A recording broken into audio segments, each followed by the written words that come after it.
हरि ओम ओम मृत्युभय विदूराय वेदांत भास्कराय नमः।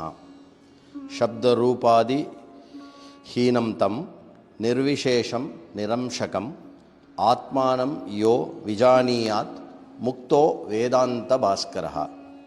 शब्द रूपादि रहितं निर्विशेषं निरवयवम् आत्मानं यः विजानीयात् सः जन्म मरण संसारात् विमुच्यते। अस्मिन् दिनाङ्के जनवरी मासे ऊनविंश दिनाङ्कः विषयः मरणात् मुक्तिः।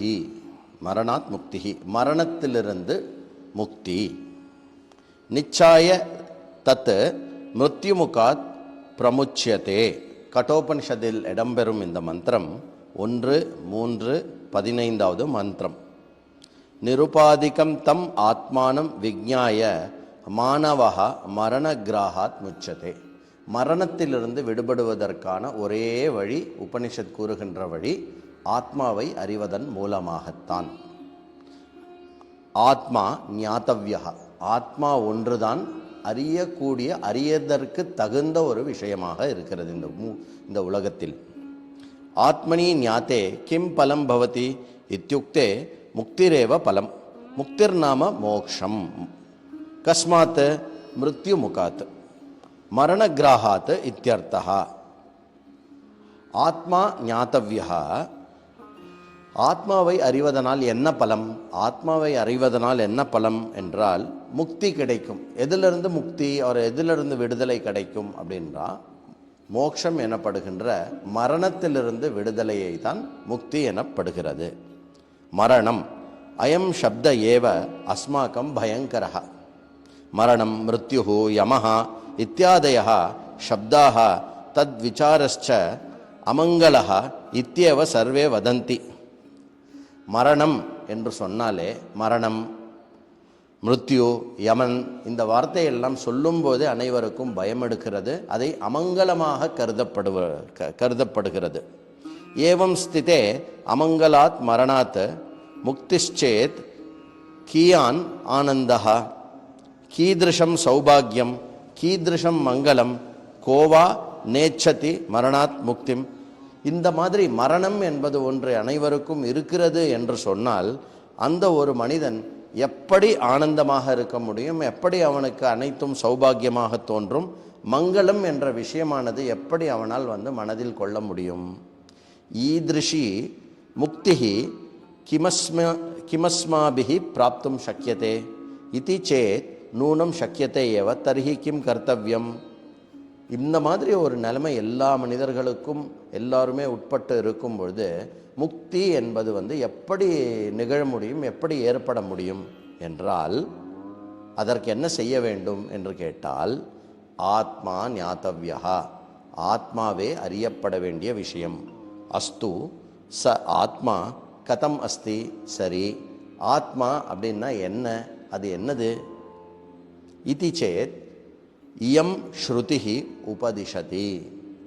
இந்த ஸ்ருதி வாக்கியமானது நமக்கு ஆத்மானா என்ன அப்படின்னு சொல்கிறது, ஆத்மாவை தெரிஞ்சுக்கிறதுனால என்ன அப்படின்னு சொல்கிறது. ஆத்மா நாம சப்த ஸ்பர்ஷ ரூப ரசகந்தரஹிதா. ஆத்மனः தேகேந்திரிய மனோபுத்தி பிராணசம்பந்தோ அப்படி நாஸ்தி.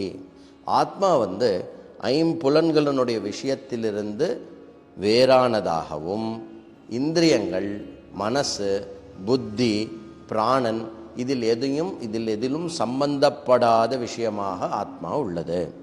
ஆத்மா தூ நித்திய சுத்த நித்திய புத்த நித்திய முக்த ஸ்வரூபா. ஆத்மா ஒன்றுதான் நித்திய சுத்தமாக இருக்கிறது, எதனாலும் இரண்டாவது ஒரு வஸ்து இல்லாமல் கலங்கப்படாமல் இருக்கிறது. ஆத்மா நித்திய புத்தா, எப்பொழுதுமே அனைவராலும் அறியப்பட்ட வண்ணம் அறிவுஸ்வரூபமாக இருக்கிறது. நித்திய முக்தகா, எப்பொழுதுமே எதனாலும் பாதிக்காமல் எப்பொழுதுமே மோக்ஷஸ்வரூபத்தை கொண்டதாக இருப்பது ஆத்மா. ஆத்மா ஹி சர்வ விகாராணாம் சாட்சி பூதம்.